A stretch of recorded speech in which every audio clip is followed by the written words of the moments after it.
Hello dear students, this is Miral ma'am from MD Result classes, and yes, this is the most awaited session of corporate social responsibility new syllabus, क्योंकि syllabus change हुआ है। मैंने previously एक जो question paper solve करके डाला हुआ first section YouTube पे ऑलरेडी अपलोड किया था। बहुत सारे स्टूडेंट के कमेंट आए थे कि मैम सिलेबस चेंज हुआ है, so I gone through it and yes here is the result. अभी ये जो नोट्स है, यस अगेन राधिका जोशी उन्होंने ये नोट्स बनाए हुए हैं, तो उनको ये हम क्रेडिट देंगे कि she took so much efforts to make this notes and I am going to explain this notes for you guys. तो जिनको इसकी पीडीएफ फाइल चाहिए व्हाट्सएप पे नहीं मिलने वाली है, let me clear you, WhatsApp पे नहीं मिलने वाली है। डिस्क्रिप्शन बॉक्स में टेलीग्राम चैनल की लिंक है। Yes, we are going to charge only ₹50 for this PDF के notes. So yes, this is the just a little bit contribution of her efforts for doing this. She is the second year student, okay, MBA की student है, and she is doing this all efforts for you guys. ठीक है, so for the rewarding that efforts we are going to charge only ₹50 for getting this PDF. तो WhatsApp पे please मुझे ping मत कीजिएगा, WhatsApp पे नहीं है, ये टेलीग्राम पे है। ऐसे first unit, second unit, third unit and fifth units की इम्पॉर्टेंट जो लेक्चर्स है उसके ऊपर ये बनाया हुआ है। ठीक है, तो जो इम्पॉर्टेंट है, जो क्वेश्चन के एग्ज़ाम के लिए इम्पॉर्टेंट है, वही उसके नोट्स यहाँ पे दिए हैं। तो स्टार्ट करते हैं। पहले तो मैंने सेक्शन में फर्स्ट जो अपलोड किया है ऑलरेडी, वहाँ पे corporate philanthropy and meaning of NGO, triple bottom line approach present किया हुआ है, लेकिन यहाँ पे और clearly triple bottom line approach आ रहा है। तो you can use this diagram in the exam, okay. ये डायग्राम अगर आप प्रेजेंट करोगे तो that will be very useful 2 marks के लिए। Triple line bottom, meaning of NGO and corporate philanthropy. ठीक है, describe the scope of SCR activity under schedule 6 of companies act 2023। ये बहुत ही इंपॉर्टेंट क्वेश्चन है, can be asked for 10 marks, तो ये भी हम देखेंगे। तो अभी मैं इस सेशन में सिर्फ यूनिट 1 जो है उसके आपको नोट्स प्रोवाइड कर रही हूँ, उसका एक्सप्लेनेशन दे रही हूँ। जिनको आगे के नोट्स चाहिए, you must have to follow and subscribe our Telegram channel. ठीक है, तो यहाँ पे यूनिट जो 1 है उसमें देखिए definition under companies act 2013। Okay, wait for a moment baby.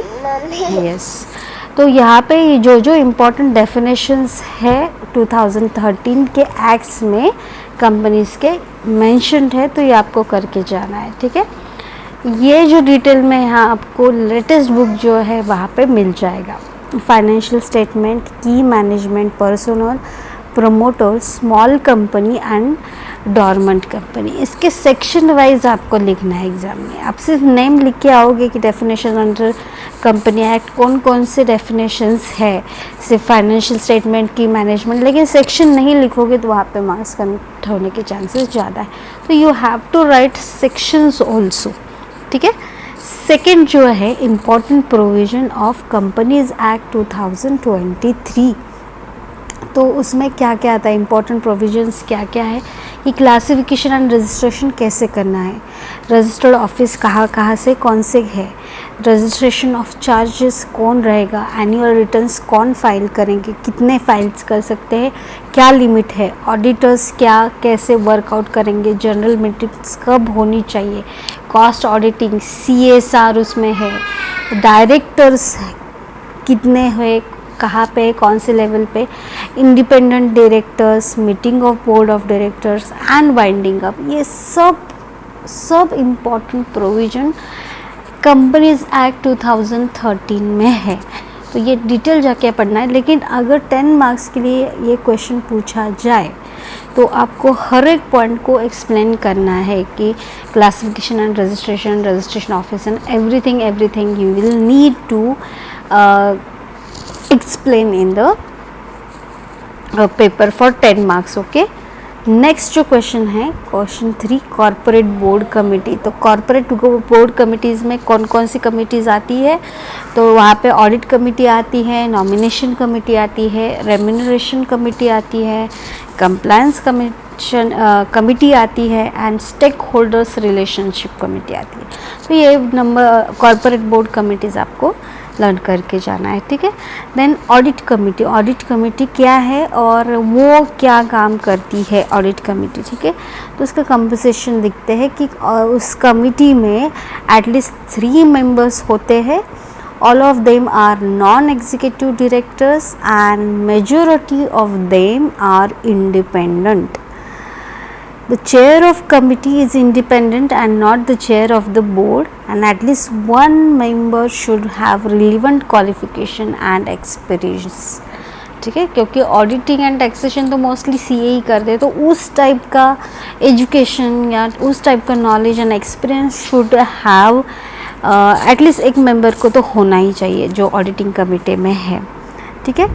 Now implementation of CSR कैसे करते हैं, ये बहुत ही ज़्यादा इम्पॉर्टेंट क्वेश्चन है। फ्लो चार्ट आपको बना के ये दिखाना है एग्ज़ाम में एंड फिर उसका एक्सप्लेनेशन देना है कि इम्प्लीमेंटेशन ऑफ सीएसआर कैसे है। तो फर्स्ट ऑफ ऑल जो भी सीएसआर के प्रोविजंस होते हैं, कॉर्पोरेट सोशल रिस्पॉन्सिबिलिटीज़ के provisions and rules and regulation है, अप्रूव किए जाते हैं टॉप मैनेजमेंट्स में, अप्रूव किए जाते हैं टॉप मैनेजमेंट में। Wait a moment. उसके बाद क्या होता है? यस, उसके बाद गैदर एंड एग्जामाइन इंफॉर्मेशन और रिलेटेड इंफॉर्मेशन गैदर की जाती है कि चलो ये CSR we are going to इसके रूल्स अप्लाई करने वाले हैं, तो उसके रिलेटेड जो भी इंफॉर्मेशन है वो गैदर की जाती है एंड एग्जामाइन की जाती है, ठीक है। देन डेवलप की जाती है स्ट्रैटेजीज़, देन उसकी इम्प्लीमेंट की जाती है commitments and then reporting and verification होता है सीएसआर का कि whether it is implementing properly और नॉट, या सिर्फ रूल्स एंड रेगुलेशन दिखाने के लिए है और कंपनी में बन रहा है कुछ सेल और कुछ हो रहा है और अंदर कुछ चल रहा है, तो ऐसे नहीं होता है। तो ये पूरा फॉलोअप लेने के बाद ही हम कहेंगे कि yes this is the proper implementation of CSR. So ये सब प्रोसीजर वहाँ पे होती है। Now what are the benefits of और इम्पोर्टेंस ऑफ सीएसआर के कॉरपोरेट सोशल रिस्पॉन्सिबिलिटीज़ के इम्पोर्टेंस एंड बेनिफिट क्या है, ठीक है। तो फर्स्ट है एनहांस्ड रेपुटेशन। जो भी कोई कंपनी जो ग्लोबल स्टैंडर्ड के अनुसार या सीएसआर के स्टैंडर्ड्स के अनुसार वर्कआउट होती है, ऑब्वियसली उनका रेपुटेशन मार्केट में ग्रेटर ही होता है, क्योंकि वो गारंटीड क्वालिटी प्रोडक्ट या क्वालिटी सर्विस देने के लिए बाइंडिंग होते हैं। उस प्रोसीजर से वो देख जाते हैं प्रोडक्ट या सर्विसेज को, उस प्रोसीजर्स फॉलो करके तैयार करते हैं, तो आपका रेपुटेशन ऑलरेडी बढ़ जाता है मार्केट में, एनहांस्ड रेपुटेशन। सेकंड है changed public expectation of the business, कि पब्लिक जो है उन्हें ये एक सेट होता है कि चलो ये सीएसआर फॉलो कर रहे हैं, that means they are definitely give something good for public, ठीक है। तो पब्लिक के और ज़्यादा एक्सपेक्टेशन सेट हो जाते हैं और जो क्वालिटी प्रोडक्ट देखते हैं उनके लिए तो ये बहुत ज़्यादा मायने रखता है, ठीक है। Then improved business environment, CSR जो फॉलो करते हैं उनका ऑब्वियसली एक प्रॉपर सेटअप होता है या प्रोविजंस होते हैं, रूल्स एंड रेगुलेशन होते हैं, उसके अनुसार वो सब जाते हैं, तो बिज़नेस का एनवायरनमेंट भी इम्प्रूव होता है, ठीक है। Then balance between responsibilities and power, ये बहुत ही ज़्यादा इम्पॉर्टेंट पॉइंट है। ये सभी पॉइंट्स आपको अगर ये पूछा इम्पोर्टेंस ऑफ सीएसआर या 5 मार्क्स के लिए या 10 मार्क्स के लिए, तो उसको इस पॉइंट ये जो पॉइंट्स है इसको इलाबरेट करके लिखना है। हर एक पॉइंट का 5 6 लाइंस आपको एक्सप्लेन करके लिखना है, तभी जाके आपको 10 आउट ऑफ 8 7 मार्क्स मिलने वाले हैं यहाँ पे, ठीक है। Then avoidance of government regulations, ये नहीं होता है कि मोस्ट ऑफ द टाइम तो मतलब कंपनी चलती है ग्लोबल स्टैंडर्ड्स या जो गवर्नमेंट स्टैंडर्ड्स है और उसको फॉलो नहीं करती है। तो ये सब यहाँ पे नहीं होता है, क्योंकि गवर्नमेंट की जो पॉलिसीज़ है, रूल्स रेगुलेशंस है, हेल्थ स्टैंडर्ड्स है, एनवायरनमेंट स्टैंडर्ड्स है, प्रोडक्ट एंड सर्विस के स्टैंडर्ड्स है, उन सभी को फॉलो करते हुए CSR इम्प्लीमेंट करते हुए प्रोडक्ट या सर्विस बनती है। तो यहाँ पे गवर्नमेंट रेगुलेशन का अवॉइडेंस बिल्कुल नहीं होता है, ठीक है। According to good rules regulations of government ये फॉलो करते हैं।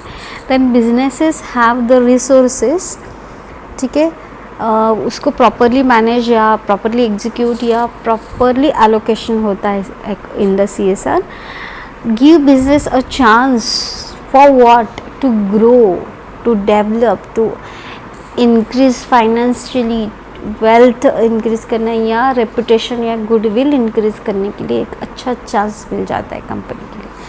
देन कुछ मॉरल रिस्पॉन्सिबिलिटी जो कंपनी की होती है वो भी ये फॉलो करते हैं, but obviously then citizenships arguments जो है, यस, बहुत सारे ऐसे बिजनेस है जो सिटी में चलते हैं या नियर बाय, तो ये हज़ार्डस होते हैं, ऐसे प्रोडक्ट बनाते हैं जो एनवायरनमेंट को या लोगों को भी हज़ार्डस है। तो वो नहीं होता है कि यस, जो कंपनी CSR फॉलो करती है ना, वो बताते हैं कि नहीं, हम जो प्रोडक्ट बना रहे हैं वो हेल्दी है, not only for people who are going to use that, but जिस एनवायरनमेंट में वो चल रहा है उस एनवायरनमेंट के लिए भी वो अच्छा है, हज़ार्डस कुछ भी नहीं है। तो ये जो फिर बहुत सारे प्रोजेक्ट्स ऐसे हैं कि नियर बाय सिटी थे तो वो मूव करने पड़े, क्योंकि वो हज़ार्डस थे सिटीजनशिप के लिए। तो वहाँ पे लोगों ने आर्ग्यूमेंट किया कि नहीं, ये नियर बाय सिटी नहीं चाहिए ऐसे प्रोजेक्ट, तो उनको उनका प्लांट मूव करना पड़ा। तो यहाँ पे अकॉर्डिंग टू अगर CSR हम जाएंगे, फॉलो करेंगे, तो आपको वेट अ मोमेंट है।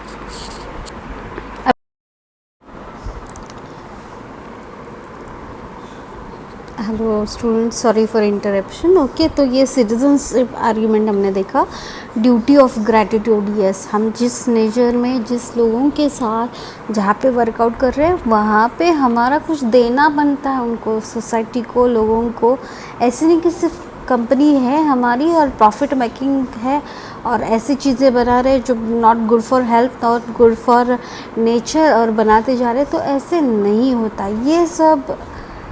ये सब हमें रिमूव करने के लिए CSR स्टैंडर्ड्स बहुत ज़रूरी है। So this is the duty of businesses to show some gratitude towards society, towards people, towards nature and yes everything, ठीक है।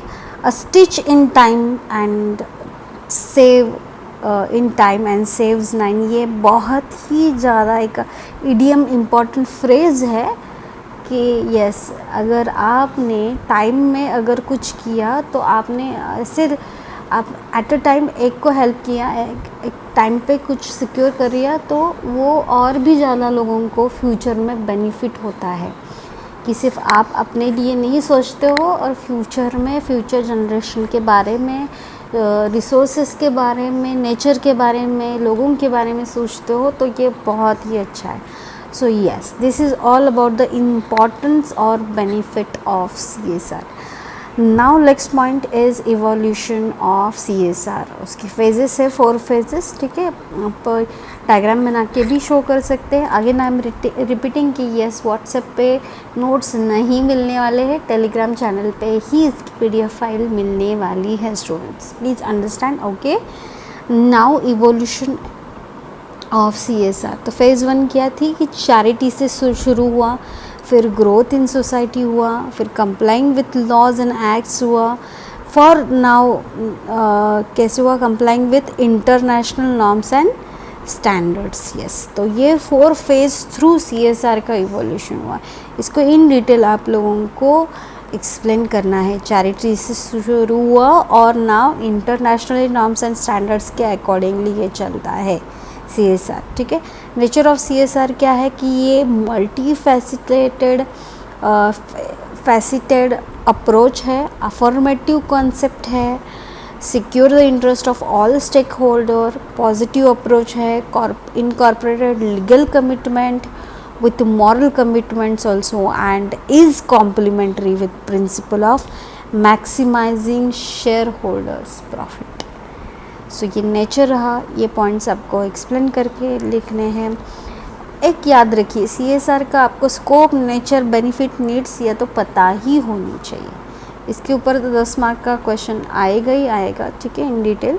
तो ये स्कोप्स, नीड्स एंड एवरीथिंग यहाँ पे है, ये आपको अच्छे से पढ़ के जाना है एग्ज़ाम में, ठीक है। सो यस, आगे हम ये content and all this things we will going to learn, okay. But yes, ये आपको नेक्स्ट वीडियो हमारे टेलीग्राम चैनल पे मिलेंगे as early as possible. You just subscribe our channel, you will get to know everything related to your very important subject, that is CSR. And yes, thank you for watching. Keep supporting our channel, do like our videos, share to your maximum friends, and thank you so much for watching our videos. See you soon in the next video. Thank you so much.